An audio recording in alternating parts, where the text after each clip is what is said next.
Entonces, en primer lugar, reflexionando, dije, qué importante es cuando uno pasa tiempo en la Biblia, que no vuelva todo lo que yo aprendí, todo lo que yo reflexioné en ese momento, no sea del momento, sino que trascienda, sino que no vuelva vacía, que no se quede ahí en solamente haber leído. Porque como se ve aquí, los propósitos de Dios siempre se cumplen. Dios siempre cumplió sus propósitos, siempre ha tenido un mecanismo, ilustraciones, hemos estudiado tanto, lo mismo de Apocalipsis que estamos estudiando en la mañana, temprano, eso se va a cumplir. Esas son cosas que van a pasar. Otro pasaje aquí en Isaías 40, un poquito antes. Isaías 40, versículo 8, dice: sécase la hierba, marchítase la flor, mas la palabra de Dios nuestro permanece para siempre. Entonces las cosas de los propósitos de Dios siempre se cumplen, siempre se ejecutan. Y la palabra que tenía siempre ahí en la cabeza el último tiempo, porque me la han dicho un montón de veces, es la palabra eficiencia. Es más, la eficiencia es algo que cada vez nos preocupa más, a todos. Bueno, las empresas las ponen de moda porque en estas épocas como de crisis económica hay que gastar menos, y hoy en día la cantidad de empresas que están haciendo retiros voluntarios de las personas, sacando personal, cada vez vemos menos gente en los trabajos, cerrando locales. Todo eso por detrás, las empresas le llaman los programas de eficiencia. Incluso cada vez se pide más a los que trabajan ahí que sean más eficientes. ¿Qué significa eso? Que hacer más con lo que tengo. Con lo que tenga, trate de hacer más. Y eso pasa en todo orden de cosas, no solo en las empresas, también pasa a nivel personal. Y es un concepto que nos están introduciendo en lo personal cada día. Por ejemplo, ahora no creo que alguien compre un electrodoméstico que tenga la letra G. Porque te dicen A, B, C, es la eficiencia energética del aparato. Entonces ya compramos, hoy tiene la A y le compran la A. Y también pasa en los vehículos, en los autos. Hoy día es imposible que alguien compre un auto que rinda 3 kilómetros por litro. Porque miran el cartelito que está ahí. Y en todas las cosas, ahora estamos mirando los precios, los paquetes, la oferta, porque queremos hacer rendir lo que tenemos. Entonces me puse a pensar en este concepto que está tan ahí que mi día a día, en realidad, del tema de la eficiencia, y fui a la Biblia y me percaté de esto y dije, no, porque Dios al final no es eficiente, es eficaz, que es distinto. Y además, la palabra eficiencia no sale en la Biblia, en ningún capítulo, en ninguno. Pero sí la otra palabra, sí sale eficaz, porque hay una diferencia entre ambas. La eficiencia ya es como un tema de nuestro, humano. Porque como no somos eficaces, que eficaces en simple hacerlo bien a la primera. Es a la primera. La eficiencia es hacerlo relativamente bien. O sea, si me voy a equivocar, la eficiencia es la capacidad de que cuando me equivoco, me reparo rápido para perder lo menos posible. Pero es un concepto empresarial y un concepto como de la ingeniería y todo eso. Pero la eficacia es algo difícil. Es más, es algo que el humano reconoce que no va a poder hacerlo nunca. Ser eficaz. Porque ser eficaz para el hombre, matemáticamente, es equivocarse 3 veces por cada 1.000.000 de veces que hago algo. O sea, si hago 1.000.000 de lápices, 3 me salieron malos, eso fui eficaz para el hombre. Lo mismo si estoy haciendo cualquier cosa. Si la repito 1.000.000 de veces y me equivoco a 3, estoy siendo perfecto de cara al... Y por de ahí por detrás hay un algoritmo matemático y todo eso, pero en simple eso. Entonces, ¿cómo hago más con lo que tengo? Pero Dios no es eficiente al final, Dios es eficaz. Dios lo hace bien a la primera. Y desde el principio fue así. Vamos a Génesis, y vemos el ejemplo en Génesis 1, el primer capítulo de la Biblia. Y ya nos vamos dando cuenta de que Dios es eficaz desde siempre. Por eso este mensaje tiene por nombre la eficacia. Así, corto. Capítulo 1 de Génesis, versículo 3, dice, y dijo Dios, sea la luz, y fue la luz. Y fue la luz nomás. No hubo nada entre medio. Incluso el versículo 4, si lo siguen leyendo, dice, y vio Dios que la luz era buena. Y siguió. El 11 del mismo capítulo. Después dijo Dios, produzca la tierra hierba verde, hierba que dé semilla, árbol de fruto que dé fruto, según su género, que su semilla esté en él, sobre la tierra. Y fue así. O sea, lo que dijo Dios, eso fue así. O sea, eso es eficacia total. Cristo también demostró ese mismo propósito y poder de Dios en su ministerio en la tierra, para que el ojo humano que estaba ahí lo viese. Mateo 21. Lo invito a Mateo 21. Me voy a alejar un poquito de esto. Mateo 21.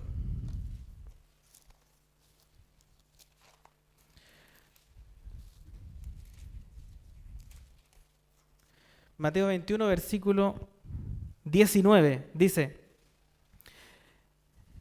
18 voy a leer. Por la mañana volviendo a la ciudad tuvo hambre. Y viendo una higuera cerca del camino, vino a ella y no halló nada en ella, sino hojas solamente. Y le dijo, nunca jamás nazca de ti fruto. Y luego se secó la higuera. A sola palabra de Dios hizo algo. Es más que en el 20 se preguntan los discípulos, ¿cómo es que se secó enseguida la higuera? Es la pregunta que se hacen los discípulos.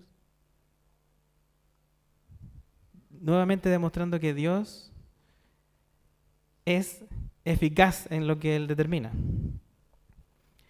Y uno más de Jesús en Marcos 1, el primer capítulo de Marcos.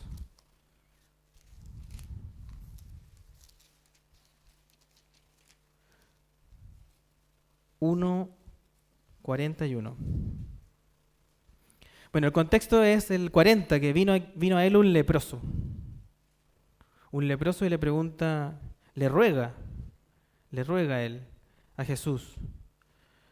Voy a leer el 40. Vino a él un leproso rogándole e hincada la rodilla le dijo, si quieres, puedes limpiarme. 41. Y Jesús, teniendo misericordia de él, extendió la mano y le tocó y le dijo, quiero, sé limpio. Y así que él hubo hablado al instante, la lepra se fue de aquel y quedó limpio. Por detrás aquí obviamente hay profecía que se está cumpliendo y todo eso, pero el punto es que dice al instante. Y mi mensaje se trata de la eficacia. Entonces, al instante. No fue una recuperación a medias que tuvo. Porque él tenía que demostrar que era Dios ahí. Ese propósito tenía. Todo lo que hizo Jesús en la tierra tenía ese propósito. Demostrar que él era el Mesías. Hay otro de Jesús en Juan 11. Evangelio de San Juan, capítulo 11. Bueno, hay muchas. Versículo 43. Y habiendo dicho esto, clamó a gran voz, Lázaro, ven fuera. Y el que había muerto salió, atadas las manos y los pies con vendas y el rostro envuelto en un sudario. Y Jesús les dijo, desatadle y dejadle ir. Bueno, el 42 de este capítulo dice, yo sabía que siempre me oyes, pero lo dije por causa de la multitud que está alrededor, para que crean que tú me has enviado. O sea, ahí era el propósito de todo esto que hacía Jesús. Pero acá, el 43, al solo la voz de Jesús, Lázaro salió fuera. No hubo intermedio, no hubo un fallo, no hubo nada. Sino Jesús y Dios, Dios es eficaz. Jesús demostró la eficacia de lo que es el propósito de Dios en sus planes, y la palabra de Dios también es eficaz, por ende, la consecuencia. Un paréntesis. El Titanic. El Titanic, el barco. El barco. Me imagino que varios vieron la película y todo eso. Que ahí se conoció harto de eso. El Titanic no es precisamente la historia de amor del Titanic. Eso no tiene que ver en realidad con eso. El Titanic, si bien no es una historia de amor, es la historia del el desastre de la ingeniería más grande del planeta. Bueno, de ahí pueden salir un montón de cosas, porque ahí en torno a eso hay soberbia de parte de los creadores y un montón de cosas. Pero el punto aquí con la eficacia es que el Titanic es un muy buen ejemplo de un mal uso del recurso y de un recurso que era para salvar vidas. Porque en el caso de la ingeniería del Titanic, y ahí lo interesante de eso es que en el barco habían 2000 y algo personas. 2200 personas por ahí habían dentro del barco. Más del 60% de ese barco, de las personas del barco se murieron después del choque. Los conspiranoicos eran... Algo pasó ahí entre medio. Pero después de lo que se conoce, murió más del 60% de esas personas. Los botes salvavidas de ese barco tenían capacidad para 1000 y algo, 1400 por ahí creo. Entonces no se podían salvar todos, o sea, no había ninguna posibilidad que de un accidente se salvaran. O sea, se creó con el diseño de ese barco ya estaba pensado para que una catástrofe se iba a salvar 1400 personas y no todos los pasajeros, ni la tripulación. Es más, es peor aún porque cuando se ejecuta el plan de salida, de escape, el 40% de la capacidad de esos botes no se ocupó. Entonces podría haber salvado más gente incluso. Entonces, hasta ahí todo mal. Todo mal. ¿Y por qué no se pusieron más botes? Porque quien lo estaba diseñando dijo, no le podemos tapar la vista a la primera clase. Es por eso que no le pusieron más botes al Titanic. Ahí el humano, en su condición humana, provocó el desastre uno de los desastres más grandes que conoce la humanidad, y el titular de eso es: el Titanic es una historia de mal uso de un recurso, y de un recurso que era para salvar la vida de los que estaban ahí. Y Dios, ahora vuelvo, Dios nos da un recurso hoy, porque vimos la creación perfecta, Jesús aquí físicamente en la tierra demostró que es eficaz, pero hoy, ¿qué eficaz tenemos? Tenemos un recurso eficaz, que es su palabra.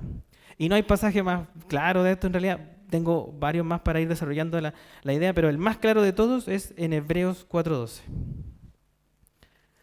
Porque ya llega el punto de ser literal. Hebreos capítulo 4, versículo 12. Porque la palabra de Dios es viva y eficaz, y más cortante que toda espada de dos filos, y penetra hasta partir el alma y el espíritu, las coyunturas, los tuétanos, y discierne los pensamientos y las intenciones del corazón. O sea, la palabra de Dios es un libro que lo podemos ocupar en la vida cotidiana. No es un libro no una anécdota, en realidad, lo que está aquí. Es un libro para comandar nuestra vida. ¿Por qué? Porque este libro, como es una herramienta eficaz, es el libro que nos da la fe verdadera, en primer lugar. Romanos 10:17 dice: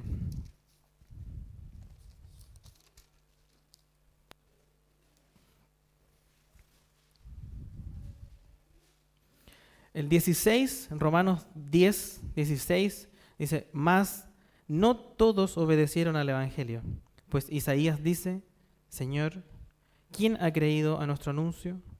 Y el 17 Pablo escribe ahí, inspirado por el Espíritu Santo, dice: así que la fe es por el oír, y el oír por la palabra de Dios. O sea, la fe verdadera, la verdadera espiritualidad la vamos a conseguir pasando tiempo con este recurso eficaz que nos dio Dios.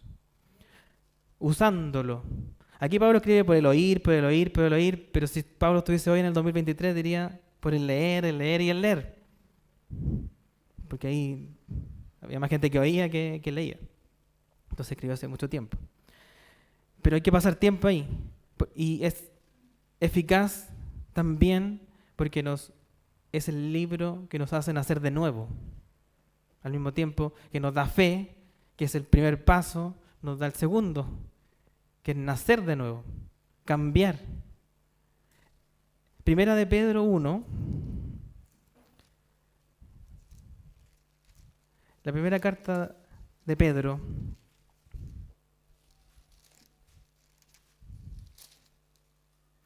capítulo 1, versículo 22.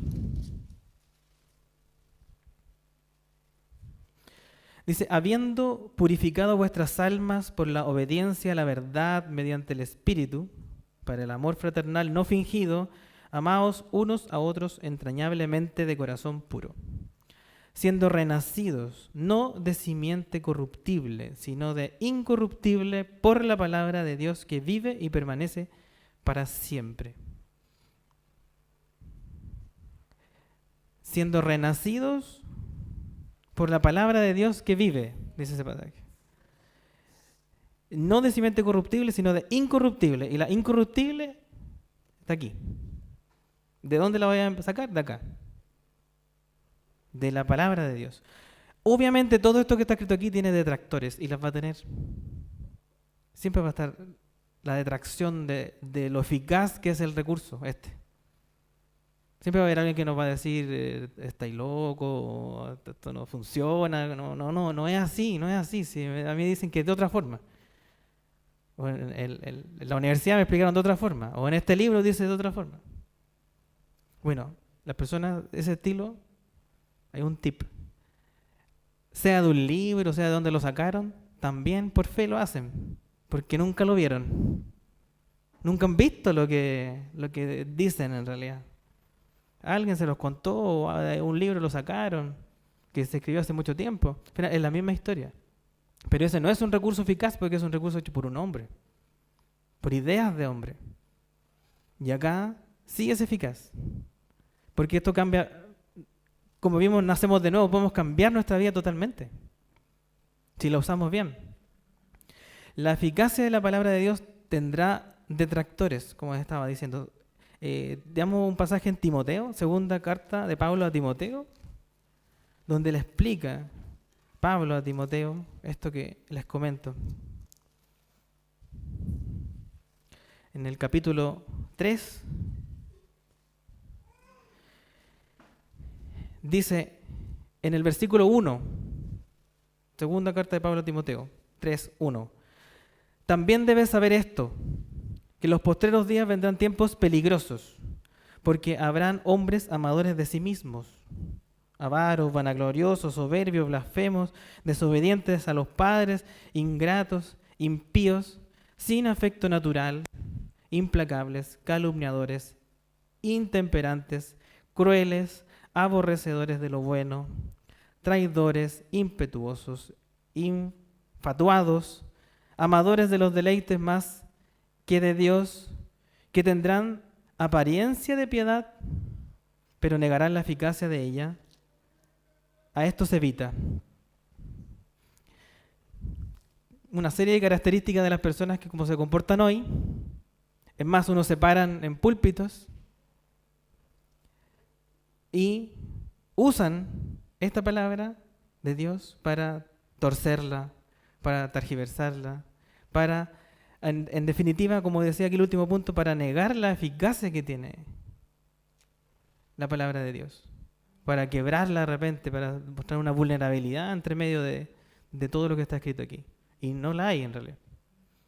Porque ya leímos en Hebreos que era viva y eficaz, y Dios se comportó así desde el principio. Y Jesús así lo hizo en su ministerio. Y lo que estamos estudiando en Apocalipsis es lo que sí va a pasar. La Biblia debemos considerarla nuestro recurso. Así como era el recurso de los botes en el Titanic, que era para salvar vidas, este recurso, porque salva vidas también. Nos salva de la del desenlace que va a tener lo que estamos viendo en Apocalipsis. Todo lo que estamos estudiando ahí, hemos sido bien majaderos con Eleazar, eso no es algo que vamos a vivir nosotros como iglesia. Estamos estudiando ya un capítulo donde la iglesia no está ahí. La iglesia no va a ver todo eso de lo que se mandan regalos unos con otros. No lo va a ver. Y el camino para llegar ahí e invitar a otros, para que no estén ahí, es que ocupemos esto. Ocupemos la palabra de Dios. ¿Por qué? Porque la palabra de Dios es alimento. Si volvemos a primera de Pedro, era segunda, ahora primera de Pedro, la primera carta de Pedro, el capítulo 2.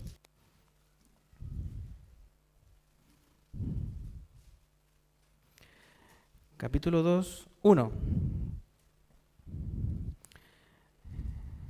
Primera carta de Pedro 2, 1. Desechando pues toda malicia, todo engaño, hipocresía, envidias y todas las detracciones, desead como niños recién nacidos la leche espiritual no adulterada, para que por ella crezcáis para salvación. O sea, desead como así como un niño quiere un juguete o algo, porque los niños demuestran con mucha efusividad cuando quieren algo. Incluso hoy en día son más con mucha más euforia, expresan lo que quieren. Pero con ese mismo deseo, querer el alimento espiritual. ¿Y dónde está la leche espiritual que dice aquí Pedro? Aquí pues, la tenemos puso en nuestros ojos. ¿Para qué? Para que crezcáis, dice ahí. ¿Para qué? Para que crezcáis para salvación, dice incluso. ¿Para qué? Para salvarnos y para salvar a otros. Entonces es un recurso que salva vidas, la Biblia, y la palabra de Dios en general. ¿Por qué es un recurso que salva vidas? Porque el camino de Dios, lo que está escrito aquí, el plan que tiene Dios con el hombre es perfecto. Segunda carta, no la segunda, era la anterior, era el segundo libro de Samuel. Hay un cántico de David ahí.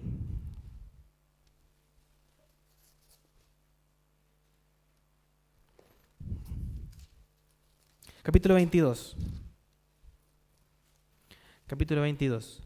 Segundo libro de Samuel. Capítulo 22.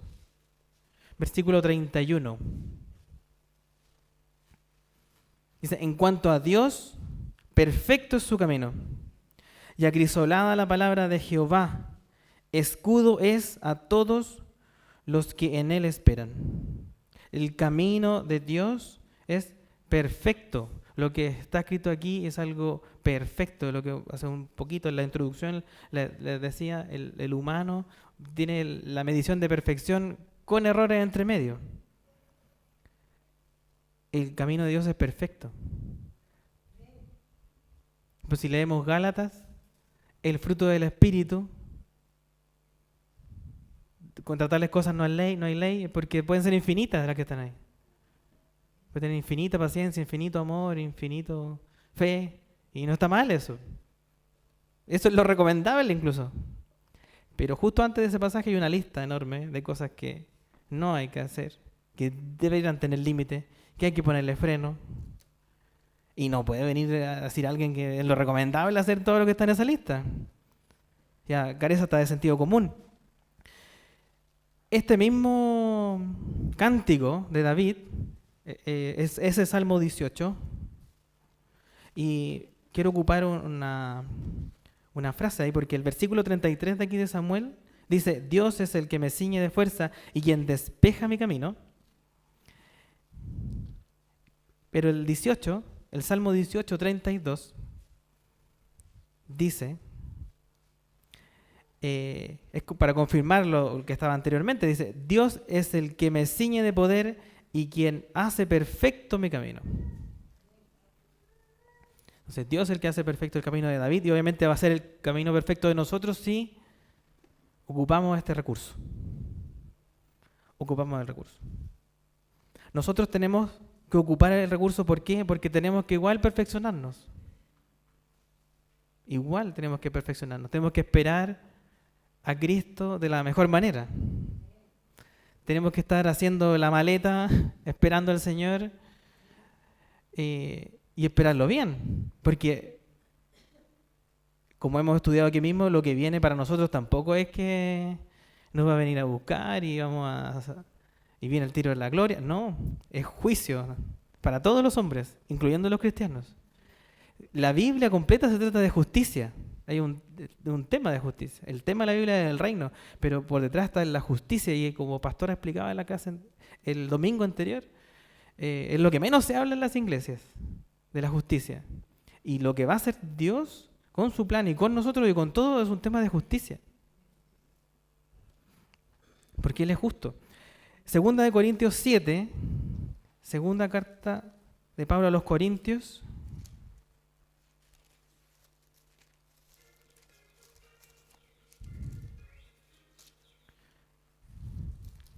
Con la cortina de fondo.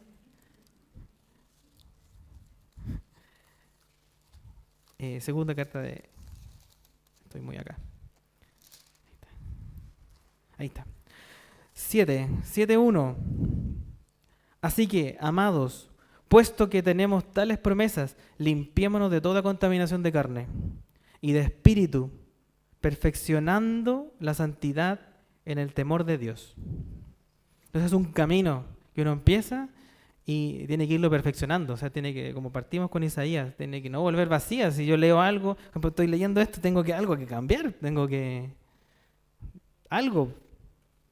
Tiene que haber alguna reflexión. Limpiémonos de toda contaminación de carne y de espíritu. El mundo está plagado de contaminación de carne, donde uno vaya. Incluso lo que explicaba el Freddy con Alejandra, lo que uno come y lo que uno toma, de verdad que ya es cantidades industriales lo que nos está pasando. Pero el foco debe estar aquí, como dice la última parte del versículo, perfeccionando la santidad en el temor de Dios. Y el temor de Dios lo vamos a tener solo ocupando este recurso, yendo a su palabra. Si no, imposible, no va a tenerle temor a Dios, a lo que va a ocurrir, a lo que Él va a hacer, a los eventos por venir, no va a encontrar la relevancia. Le vamos a seguir teniendo más miedo al jefe que a Dios, en realidad. Y por sobre cualquier hombre está Él. Debemos perfeccionarnos, pero ¿cómo nos perfeccionamos? ¿Cómo hacemos ese viaje de ocupar este recurso eficaz, que es la Biblia? Porque el estudio de la Biblia tiene que ser eficaz. Ahora ya con nosotros tenemos que ocupar esta Biblia, su palabra, de manera eficaz. Si Dios es eficaz, Él hace y deshace a su sola palabra, nosotros al usar su recurso que nos dio, tiene que ser eficaz, no puede ser eficiente, por decirlo. Porque es un recurso eficaz, entonces tenemos que ir usándolo de buena forma. ¿Por qué? Porque hoy en día sobre todo es importante, porque el progreso humano, como lo conocemos hoy, así que todo lo que vemos hoy, y como ha progresado la humanidad en este tiempo, como lo vemos hoy, va a cambiar abruptamente. Es posible que nosotros seamos una de las generaciones que vea un cambio, una transición en la humanidad importante, un cambio fuerte. Le tocó a generaciones anteriores con las revoluciones ver esos cambios, ser partícipe de esos cambios. O la revolución agrícola, o después la industrial, cosas que están en la historia. Para nosotros. Ya no queda gente de ese tiempo, casi. Pero sí, nosotros vamos a vivir una inminentemente. Inminentemente. Va a cambiar en breve, la economía va a cambiar. Como la conocemos hoy, no va a ser igual. No puede funcionar como estamos hoy en día, tiene que haber un cambio. Cada vez hay más impulsores de que cambie la economía, el sistema económico. ¿Por qué? Porque se tiene que preparar para la única economía, la única religión, el único gobernador del planeta. No puede funcionar como está ahora. Y va a cambiar en breve, así como el choque del Titanic con el iceberg. Aquí la humanidad va a chocar, va a colapsar con el sistema que tiene hoy en día. o lo están haciendo colapsar, que también puede ser. Pero va a chocar, va a haber un quiebre, va a haber que partir de nuevo, porque uno ve gobernantes extraños, países que se pelean, un cierto caos, aunque sabemos que lo que va a pasar en la tribulación y la gran tribulación va a ser peor. Pero hoy, como lo conocemos hoy, en nuestra cotidianidad hoy va a cambiar y no va a cambiar en largo plazo, va a cambiar pronto. Va a cambiar pronto porque hay crisis en muchos aspectos de la humanidad y van a tener que tener soluciones pronto. Y eso sí nos va a tocar verlo. Hoy en día, por ejemplo, está el tema de la tecnología que crece y que avanza y que para muchos quizás no se da cuenta, pero es algo que está pasando ahí y que va a hacer que cambie esto de un día para otro. Lo importante y lo que se puede rescatar, que nosotros los humanos tenemos una capacidad que ni la tecnología ni nadie va a poder reemplazar. Y me quiero detener en otro paréntesis un poquitito. Está muy de moda la inteligencia artificial y todas estas cosas que salen, que no sé, por noticiero lo hizo no sé, una persona que fue creada con inteligencia artificial y todo eso. Ya. El ser humano tiene algo que los científicos reconocen que en tecnología, que no van a poder hacer las máquinas nunca. O le ponen empeño, pero no lo logran. Y no lo van a lograr, lo más probable. Que es el pensamiento aleatorio. Nosotros, como seres humanos, tenemos algo que se llama pensamiento aleatorio. Podemos tomar decisiones en milisegundos. Por ejemplo, yo si quiero ir a matar a alguien, voy decidido, voy a matar a alguien. Me compro una pistola, hago todo lo posible para que se ejecute esa acción. Voy a llegar al lugar donde tengo que matar a esa persona, lo voy a estar apuntando. Esa persona puede que me suplique en ese segundo. En ese segundo que me está suplicando, le miro los ojos vidriosos, me arrepiento. No lo mato. Entonces, todo lo que hice para atrás, lo que planifiqué, lo que organicé, lo cambié en un milisegundo. Bueno, ahí extremé el ejemplo, pero puede ser cualquier cosa, lo que quieran. Pensaron comprar un arroz de cierta categoría, llegaron ahí y decidieron comprar otro en el segundo. Pero en todo orden de cosas pasa. El humano tiene esa capacidad de aleatoriamente tomar decisiones. Cosa que las máquinas son difíciles de programar ese aspecto, porque se programan con ciertas características, tienen que cumplir ciertos patrones, cumplir ciertas tareas, cierta ejecución. Y hoy en día, por ponerle ahí un dato ahí que está de moda, el chat GPT, que es una cosa que está muy de moda. Es más, yo podría haber hecho esta predicación con chat GPT. Le podría haber dicho, soy un pastor y quiero ocupar la Biblia Reina Valera del 60, quiero hablar de la eficacia. 40 minutos y en un Word, por favor. Y lo hace. Y hoy en día eso es posible. Es posible. Eso sí, los chiquillos que están en la U, quítenle la parte al final que dice creado por ChatGPT para que el profesor les crea. Pero eso hoy en día son capacidades que tiene la tecnología y que van avanzando. Van avanzando. El tema todavía es la capacidad de cómputo, porque lo que creció más rápido fue el algoritmo, por llamarlo de una forma, la fórmula. Eso creció más rápido que la capacidad física de que eso pudiera procesarlo, porque al final todo eso lo particiona en pedacitos y esos pedacitos tienen que hacerse un todo para generar un mensaje de vuelta. La computadora, por llamarlo así, la capacidad física para procesar eso todavía no lo acompaña. Todavía no lo acompaña. Pero para allá van. O sea, de ahí que veamos un robot, puede ser. Pero ¿cómo piensa el hombre resolver el tema del pensamiento aleatorio? Ya que entonces, ya ahí viene el otro tema, que también está de moda por ahí, y lo van a poder asociar. Ya si las máquinas no las podemos hacer humanos, o sea que los humanos sean máquinas. Y ahí está el tema del transhumanismo y todo eso. Por eso es que hay que mejorar al hombre, al humano, para que ocupe capacidades de máquinas. Porque la máquina nunca va a tener esa capacidad, como el hombre. Pues Dios lo diseñó perfecto al hombre.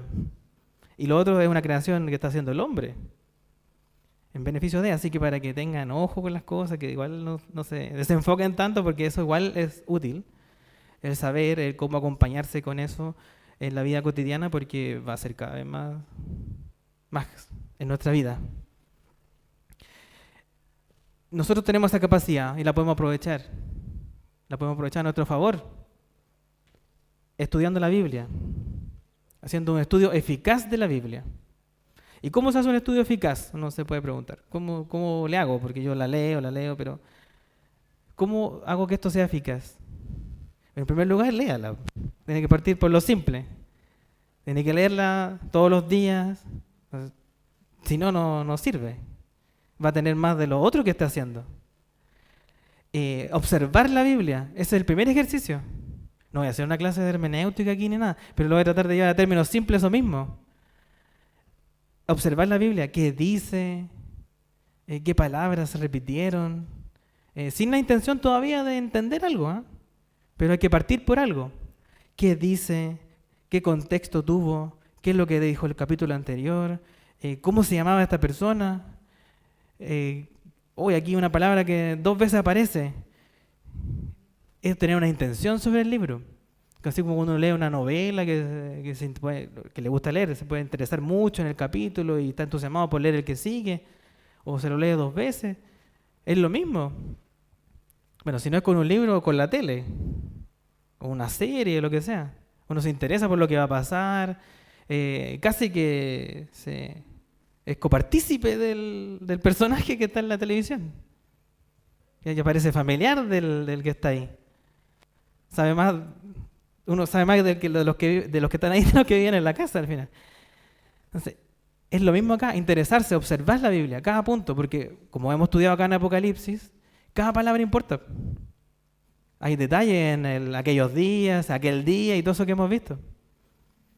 Entonces, la observación es lo primero en la Biblia para el estudio eficaz. Lo primero, observación. Observación de cada cosa. Proverbios 1:7, hay un pasaje.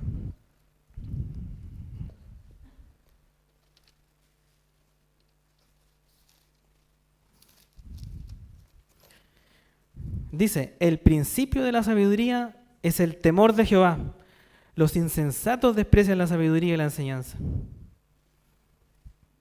Entonces, el principio de la sabiduría es el temor de Jehová. ¿Y cómo cómo lo obtiene eso?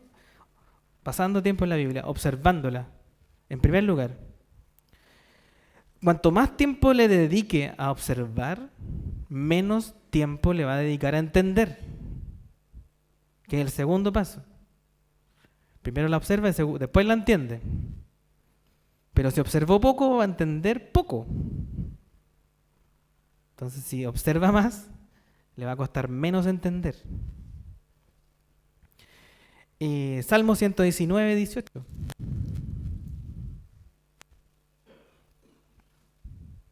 El 17 voy a leer. Haz bien a tu siervo, que viva y guarde tu palabra. Mas abre mis ojos y miraré las maravillas de tu ley. Sí. Abre los ojos. Vea la Biblia con los ojos bien abiertos. Porque mientras más abiertos los tenga, más va a entender. Y en cualquier orden de cosas. No me gusta usar muchos ejemplos míos, pero voy a usar. En mi época de estudiante, rendí un examen final de cálculo, algo así, era matemático. Me saqué un 1.8. Un 1.8. Y fui a reclamar. Décima, porque necesitaba décima. Y el profesor me dijo, no, te regalé el 0.8. Está regalado. ¿Qué viene a reclamar? Está regalado. Bueno, le pedí otra oportunidad. Bueno, no había estudiado porque justo fue el tiempo que nació Cristóbal. Fui con la personalidad y con el lápiz en la mano a darlo. Y me dieron otra oportunidad. Y me puse a estudiar, pero como nunca en la historia. Nunca en mi historia yo me fui a una biblioteca, vi libros, vi videos, hice de todo. Hasta mis compañeros del trabajo, me acuerdo, me ayudaban. Ya este está loco, tiene fórmula aquí en la pared. Aquí. Entonces estudié, me dediqué. Y me saqué un 6.8 algo así, después, en la repetición. Y lo interesante es que cuando lo leía era una cosa como que había aprendido otro idioma. Era como, así, hasta me extrañé de lo rápido que lo hice. Lo entregué, no sé, lo hice, estaba bueno. Y estaba bueno. Entonces lo importante es de que uno mientras más se mete en algo le pone enfoque o dedicación a lo que sea, hace maravillas. Incluso en la música hay hartos ejemplos. Uno se puede aprender 4 acordes y hacer una canción, pero si le pone enfoque. Entonces el enfoque es lo importante. Abrir los ojos, como dice aquí. Mientras más observe, más va a entender la Biblia. Si no lo es algo como medianamente, una tarea liviana en el día, es poco probable que la entienda. Es muy poco probable. Porque el paso que viene es esto de entender qué significa lo que estoy observando. Primera de Timoteo 4:13.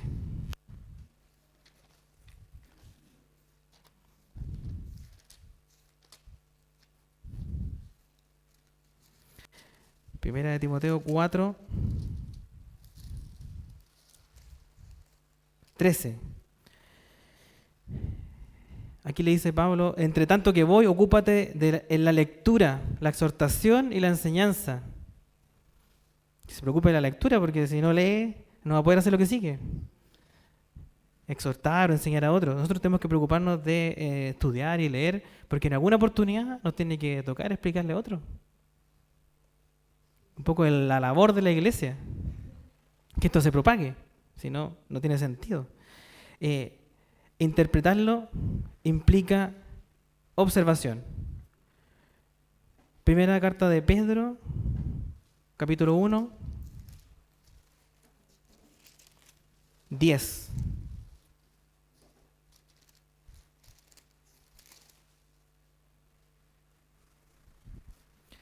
Dice, 1:10.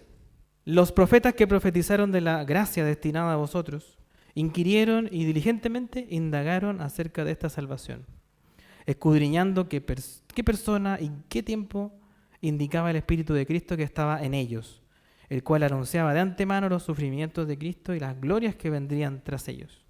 A esto se les reveló que no para sí mismos, sino para nosotros, administraban las cosas que ahora os son anunciadas por los que os han predicado el Evangelio por el Espíritu Santo enviado del cielo, cosas en las cuales anhelan mirar los ángeles.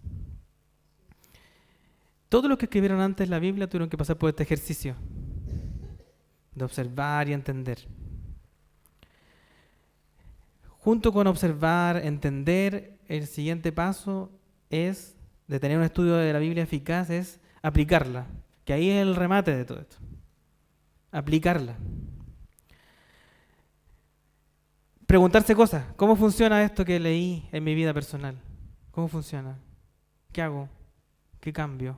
¿Qué área de la vida mía está interviniendo en todo esto para hacer algo diferente?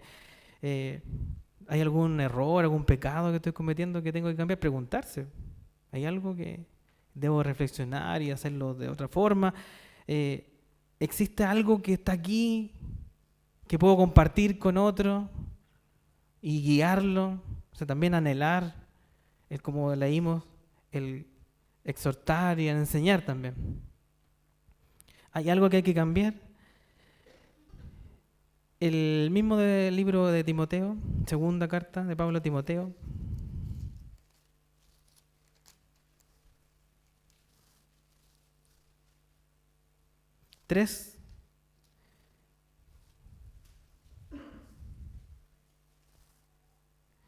Primera de Corintios 10. Mejor. Por el tiempo. Primera de Corintios 10.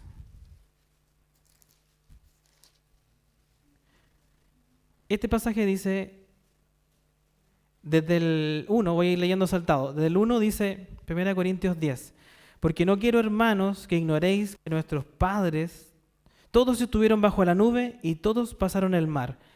Pablo empieza a contar una historia, un relato de algo ocurrido en el Éxodo, acá. Y en el 6 dice, mas estas cosas sucedieron como ejemplos para nosotros, para que no codiciemos cosas malas, como ellos codiciaron. Ni seáis idólatras como algunos de ellos, según está escrito, se sentó el pueblo a comer y a beber y se levantó a jugar. El 6 es la clave de acá, de aplicar. ¿Por qué tengo que leer la Biblia? ¿Por qué tengo que aplicarla después de entenderla? Porque así varios libros uno los toma, los observa, los puede entender y hasta ahí llegan. Incluso en mi decisión mía si hago caso o no. Pero acá no. Porque acá lo que está escrito aquí es ejemplo para nosotros. Es un modelo. Es un modelo para que nosotros nos repitamos lo mismo. Incluso aquí sale 2 veces lo mismo. En el 11 vuelve a decir, vuelve a contar cosas que sucedieron. Y estas cosas, dice el 11, les acontecieron como ejemplo y están escritas para amonestarnos a nosotros, a quienes han alcanzado los fines de los siglos. Así que el que piensa estar firme, mire que no caiga. Entonces, de sentido común, si está escrito aquí y lo estoy leyendo, tengo que cambiar algo. Algo tengo que reflexionar. Entonces, los principios de la Biblia, para estudiarla eficazmente, primero es pasar tiempo observándola, los detalles, entendiendo lo que está ahí, que ahí es donde la iglesia cobra valor. Si no está discipulado, discipularse. Incluso discipular a otro también ayuda a uno a que aprenda más del otro. Así que como conclusión, así como el mundo quiere ser eficiente, nosotros tenemos una herramienta que es eficaz, que es mejor aún que lo que la humanidad nos propone. La humanidad propone tecnología, cosas que nos dicen el tiempo por minuto, podemos estar actualizados, pero siguen siendo cosas eficientes, porque se equivocan también, y bastante. Y no, Dios nos da algo, una herramienta que está escrita incluso, hace mucho tiempo, y la podemos usar y es eficaz, porque proviene de Dios y que tiene el camino perfecto de Dios. Así que lo importante es ocupar esta palabra eficaz en nuestra vida cotidiana. Salmo 119.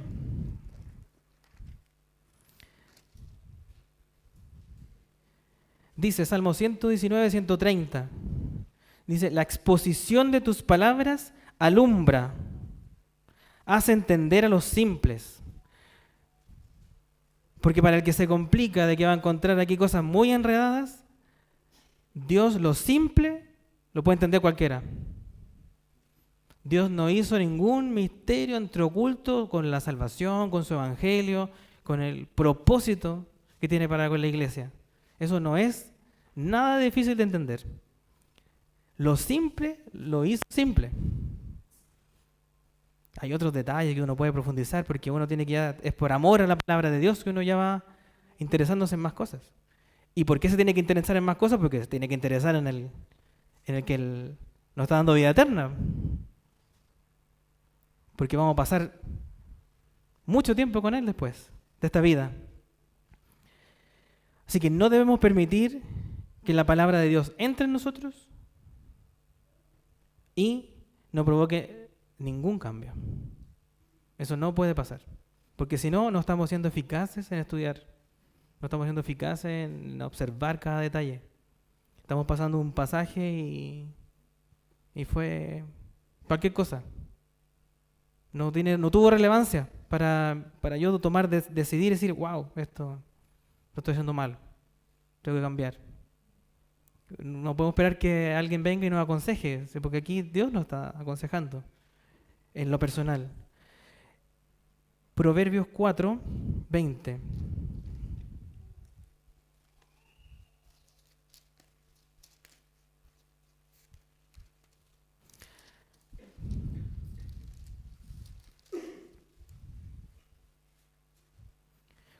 Dice, hijo mío, está atento a mis palabras, inclina tu oído a mis razones, no se aparten de tus ojos, guárdalas en medio de tu corazón, porque son vida a los que hallan y medicina a todo su cuerpo.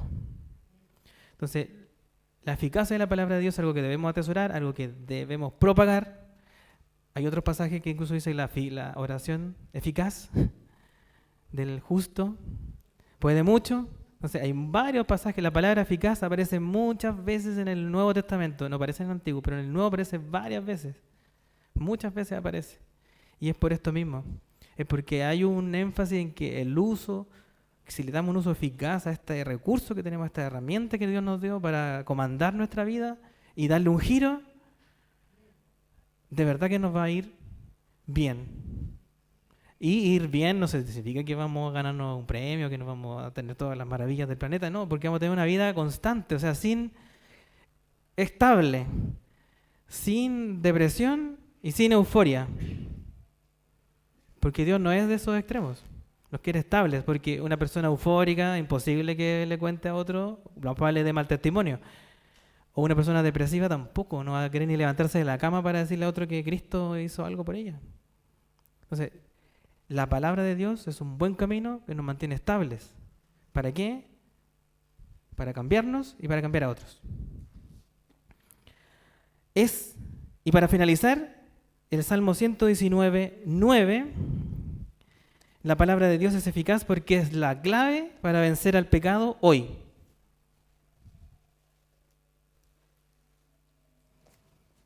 Salmo 119, 9. ¿Con qué limpiará el joven su camino? Con guardar tu palabra. Con todo mi corazón te he buscado, no me dejes desviarme de tus mandamientos. En mi corazón he guardado tus dichos para no pecar contra ti. Así que eso, hermanos, yo les invito a que pasen tiempo con su Biblia. En lo personal a mí me ha hecho muy bien el pasar tiempo con ella, encontrar cosas. Bueno, que con el azar estamos haciendo Apocalipsis. Pero trato de que no sea solo el tiempo que estoy dando clase de leer la Biblia, trato de ocupar otros momentos. Es difícil, sobre todo cuando uno quizás estudia o trabaja, tener esos espacios, pero porque el mundo hace esa invitación a no darle tiempo a esto, pero no hay que decirle no a esto, nunca.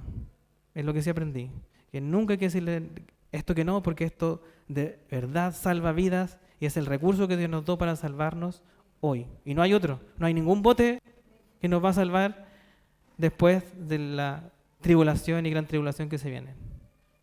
Entonces, hermano, muchas gracias. Oremos para terminar este momento. Amado Padre, voy en oración en este momento, dándole gracias por permitirme dar este mensaje. Sea usted con todos nosotros esta semana, que podamos tener una semana buena, Señor. Protéjanos. La semana van a haber lluvias, Señor. Gracias por la lluvia, sí, pero también le pedimos por las personas que sufren de repente estragos y problemas. Si hay cristianos ahí, Señor, protéjales, Señor. Cuídales. Que puedan encontrar salida a sus problemas y que puedan ir a usted también cuando estén mal, Señor. O sea, usted primero. Gracias le doy por toda esta enseñanza, Señor, por abrirnos nuestro corazón. Permítanos tener un corazón humilde, como así usted lo quiere, porque al final usted va a aplicar la ley para los soberbios. Y esta gracia que usted nos ofrece es para los humildes, Señor. Es para los que de verdad escuchan, observan cada detalle en su palabra y la atesoran y cambian, Señor. Sea usted con todos los hermanos de la iglesia, con sus peticiones, con todo lo que pide la iglesia en la semana y que esta obra no decaiga, Señor, que siga creciendo, que sea todo lo contrario, que esta iglesia local no se apague, Señor. Que siga creciendo más y más. Gracias por todo esto en el nombre de Jesús. Amén. Amén.